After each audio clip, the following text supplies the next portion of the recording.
Hello students, good morning to all of you. Subject है आपका EVS, chapter number 2। और मैंने आपसे लास्ट क्लासेस में जो बातें डिस्कस करी थी वो ये थी कि मैंने आपसे बताया था कि एक परिवार का कुछ वैल्यू होता है, इम्पोर्टेंस होता है।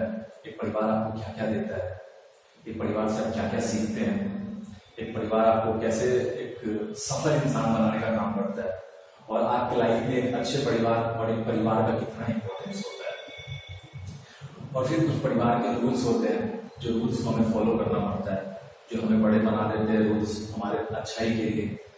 और फिर या फिर बड़ों को ही, जो बड़े रूल बना चुके हुए हैं, तो बड़ों को भी टाइम टू टाइम अपने रूल्स को चेंज करना चाहिए, ट्रेडिशंस को थोड़ा बहुत चेंज करना चाहिए, कल्चर को थोड़ा बहुत चेंज करना चाहिए, क्योंकि जो समय के साथ अपने अंदर बदलाव आना चाहिए। कुल मिला के यही बात है। ये सब हमने लास्ट क्लास में डिस्कस किया था, और आज हम लोग डिस्कस करने वाले हैं, टॉपिक का नाम है फैमिली गैदरिंग।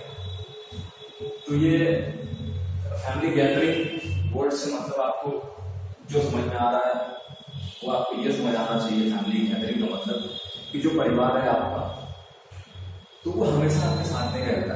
जैसे परिवार के कुछ सदस्य होते हैं जो कि आपके साथ हमेशा नहीं रहते, ठीक है। आप एग्जाम्पल से उठा के देख लो, अपने आसपास के लोग या फिर अपने खुद के फैमिली से एग्जाम्पल उठा के देख लो कि आप घर के छोटे हैं तो आपके भैया जो है वो पढ़ाई करने के लिए या तो बाहर गए होंगे या फिर जॉब करने के लिए बाहर गए होंगे, या फिर आपसे आपके फादर है तो कहीं अगर उनकी जो दूसरी जगह जॉब है या पोस्टेड है तो फिर वो आपसे थोड़ा दूर रहते हैं, तो मम्मी के साथ आप रहते हैं। या फिर आप ऐसा कर सकते हो कि आप मतलब गांव से शहर की तरफ आए और फिर वहां पे आपने क्या किया, पापा आपके वही रहते हैं और आप मम्मी के साथ यहाँ पे आ रहे हो, शहर में रह रहे हो, और फिर यहाँ पे आपके स्कूल में आप पढ़ाई करते हो। तो ये भी एक मतलब रीजन होता है एक साथ नहीं रहने का। और बहुत सारे रीजन हो सकते हैं जो कि आप एक साथ हमेशा नहीं रह सकते, ठीक है।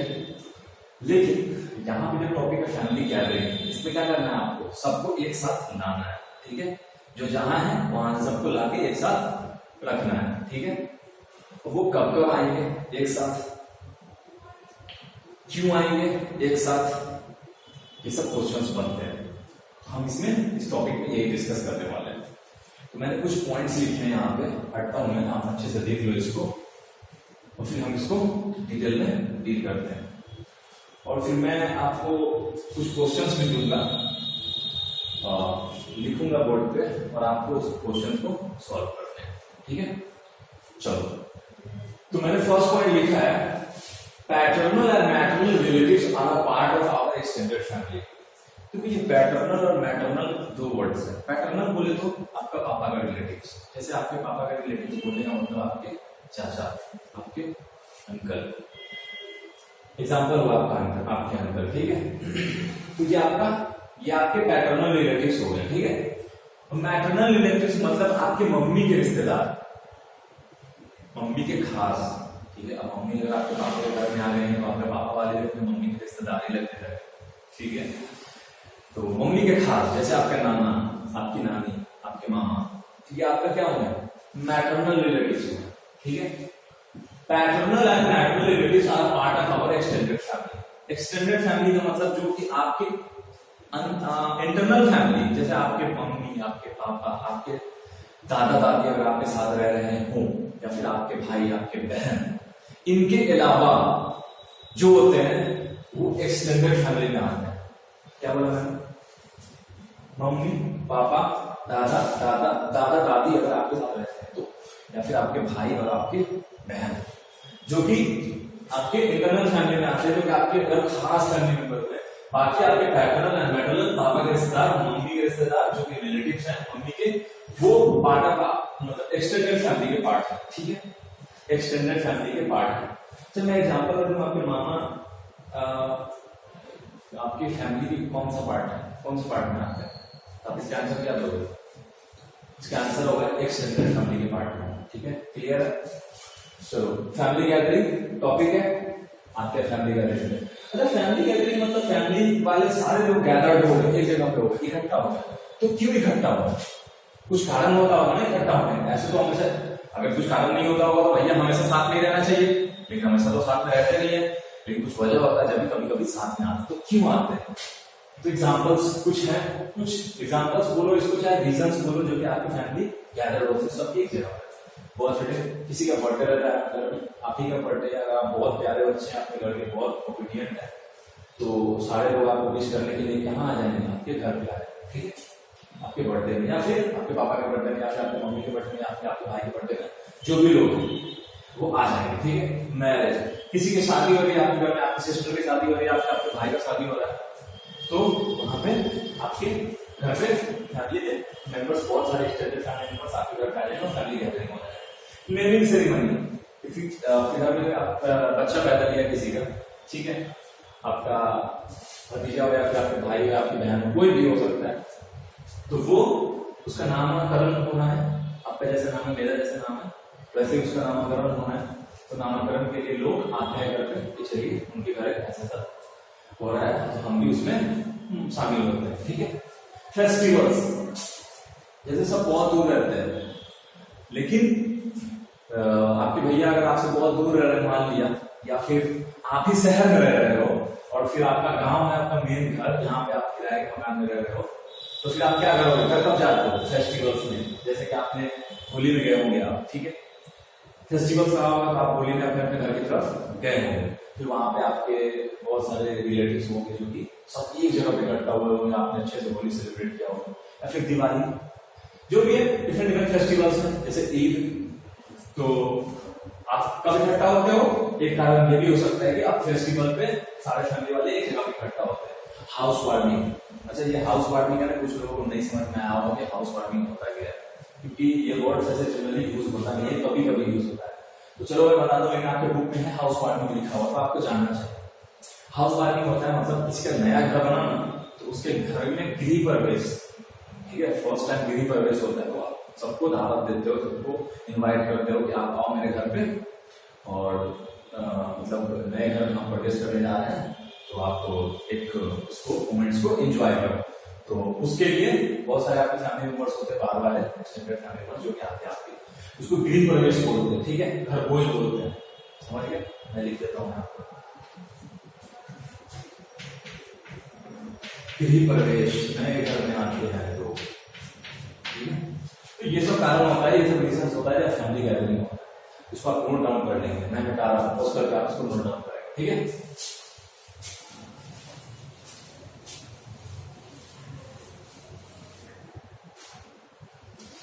अब कुछ क्वेश्चंस आपके सामने मैं रखूंगा और आपको क्वेश्चन को सॉल्व करना है, ठीक है। ये रहा आपका क्वेश्चन,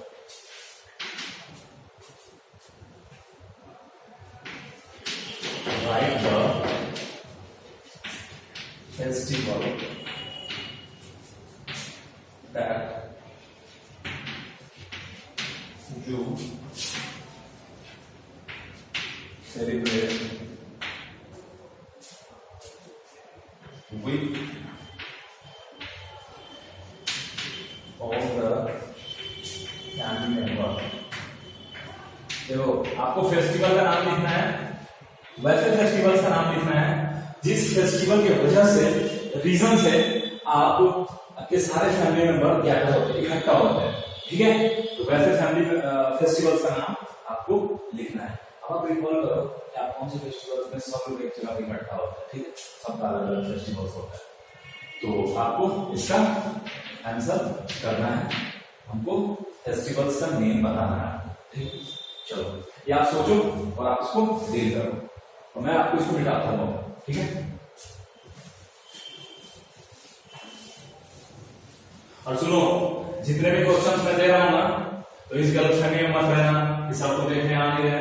बेटा जिस दिन क्लास ओपन होगा ना, उस दिन ना कॉपी खोल के ले लूंगा और समझ लेना क्या होगा। समझ रहे हो? डरा नहीं रहा हूं, बता रहा हूं, अपना काम, अपनी जिम्मेदारी अच्छे से निभा लो। चलो, अगला क्वेश्चन है आपके सामने। ये क्वेश्चन ये है कि सपोज यू लॉस्ट, आपने क्या किया, देखना क्या किया। Suppose you lost your mother's watch, mummy का घड़ी बुला दिया, क्या किया, मम्मी का घड़ी बुला दिया तुमने। व्हाट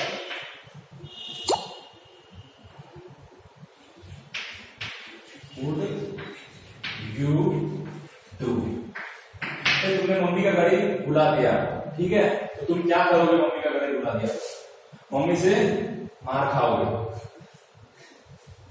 मम्मी से मार खाओगे।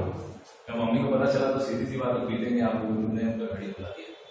लेकिन चलो कोई बात नहीं, नहीं मारेगी मम्मी, अगर आपसे अच्छे से बिहेव करती है तो नहीं मारेगी। चलो मैं बोलता हूँ मम्मी से आपके लिए आपको नहीं मारे, लेकिन अगर आपने मम्मी के घड़ी को बुला दिया तो मैं दो चीजें आपके सामने रखता हूं। फर्स्ट नंबर ये,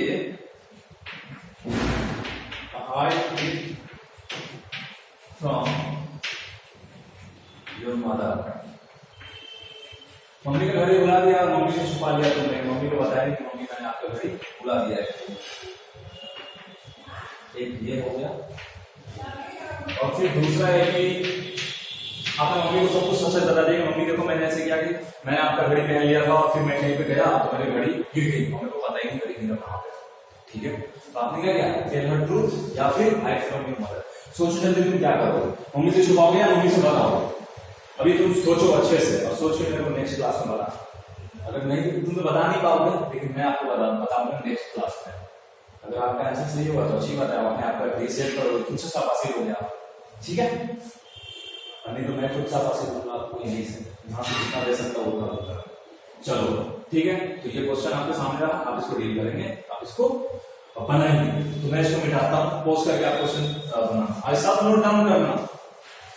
इस गलत में मत करना कि ऑनलाइन क्लासेस है तो मैं नोट्स में दिया यूट्यूब पर तो परमानेंट ही रहेगा, बात सही है, यूट्यूब पर परमानेंट ही रहेगा, लेकिन तुम्हारे दिमाग में रहेगा नहीं रहेगा, मैटर ज्यादा ये करता है।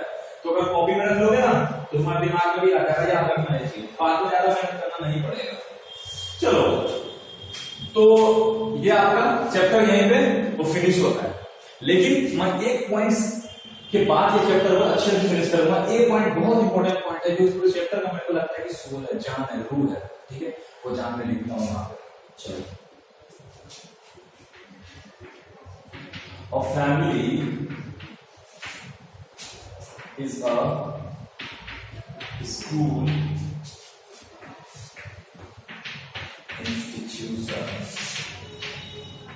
that shapes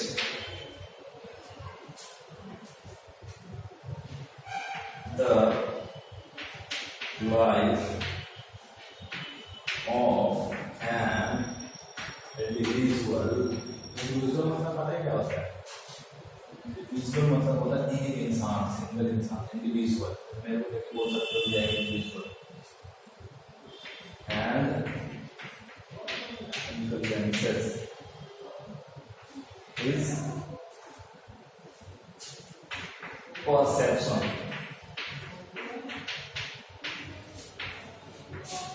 towards the world.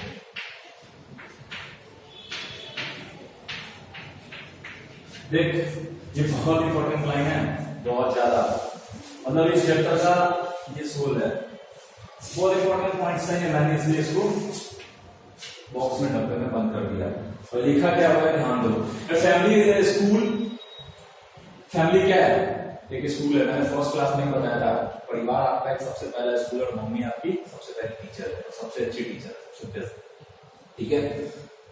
School institutions, संस्थाएं that shapes the life of an individual, ये परिवार क्या करता है, आपके लाइफ को शेप देता है, आकार देता है। शेप और आकार का मतलब ये नहीं है कि तुम ना बॉडी बिल्डर दिखते हो, बहुत हैंडसम दिखते हो, बहुत स्मार्ट दिखते हो, नहीं। शेप्स मतलब आपके लाइफ को शेप देता है कि आप कैसे बच्चे बनोगे इन फ्यूचर, ठीक है। आप अच्छे बच्चे बनोगे या फिर आप खराब बच्चे बनोगे, तो आपके लाइफ को शेप देता है, आकार देता है, हाँ ये ऐसा बच्चा बनेगा। Of an individuals and influences his perception towards sports, और ना आपको ना प्रभावित करती है, मतलब फैमिलीज की कुछ कुछ बातें आपको ना प्रभावित करती है कि आप कैसा परसेप्शन बनाते हैं टुवर्ड्स द वर्ल्ड। परसेप्शन बोलने का मतलब, परसेप्शन टुवर्ड्स द वर्ल्ड बोलने का मतलब क्या हुआ कि आप दुनिया को किस नजरिए से देखते हैं। ठीक है, दुनिया को आप किस नजरिए से देखते हैं, ये चीज आपके परिवार के सदस्य, एक परिवार आपके लिए बनाता है, आपके लिए अपने इंफॉर्मेशन देके कि हाँ दुनिया को ऐसे देखो, इस तरह से देखो, दुनिया अच्छी है, दुनिया में लोगों की मदद करो, दुनिया में लोगों को परेशान ना करो, मतलब ये हेल्पिंग नेचर। ठीक है, आपका क्या परसेप्शन है दुनिया को लेकर, आप कमीने बन रहे हो या फिर आप अच्छे बन रहे हो, सिंपल सी बात यहीं पे खत्म होती है। ठीक है, तो ये बॉक्स में मैंने आपको बहुत इंपॉर्टेंट लाइन लिख दिया। इसी के साथ आपका चैप्टर नंबर 2 ईवीएस का खत्म होता है। आप नेक्स्ट क्लास में क्वेश्चन आंसर जो भी है इस बुक के लास्ट में है, एक्सरसाइज है, मतलब इस चैप्टर के लास्ट में जो एक्सरसाइज दिया गया आप उसको बनाएंगे और फिर मैं आपको डिस्कस करूंगा। कुछ क्वेश्चंस मैं आपको डिस्कस करूंगा यहाँ पे आपके सामने, और फिर जो क्वेश्चंस आपसे नहीं बनेगा तो आप अगर हमसे कांटेक्ट कर पा सकते हैं तो आप हमसे कांटेक्ट कर लें। ठीक है, कहीं से भी आप नंबर ले लीजिए, मेरा व्हाट्सएप ग्रुप पे नंबर है, और फिर अगर मम्मी पापा के फोन से आप हमसे मतलब अगर जो जानकारी चाहिए, अगर आपको प्रॉब्लम हो रही है तो फिर उसके बाद अगर आपको अगर आप ये नहीं कर पाते हैं तो कोई बात नहीं, आपसे जितना बनता है आप उतना क्वेश्चन आंसर बनाएंगे, और फिर अगर नहीं बनता है उसको ब्लैंक्स करके छोड़ देंगे, और जब स्कूल्स ओपन होंगे तो फिर मैं आपको वहां पे डील करूंगा एक बार क्वेश्चन आंसर को और बढ़िया से। ठीक है, फिर वहां पे जो भी आपका डाउट होगा मैं आपको अच्छे से बताऊंगा। चलो, तो ये चैप्टर यहीं पे एंड होता है। Thank you very much. पूरे नोट्स तैयार करो, जो भी मैं लिखाया हो सारे इंपॉर्टेंट है, और किसी को भी स्किप करने की जरूरत नहीं है। पूरा नोट्स को लाइन बाय लाइन लिखो और एक कंप्लीट चैप्टर नंबर 2 को प्रिपेयर करो। जब स्कूल ओपन होंगे मैं देखूंगा आपका नोट्स। ओके, चलो, थैंक यू।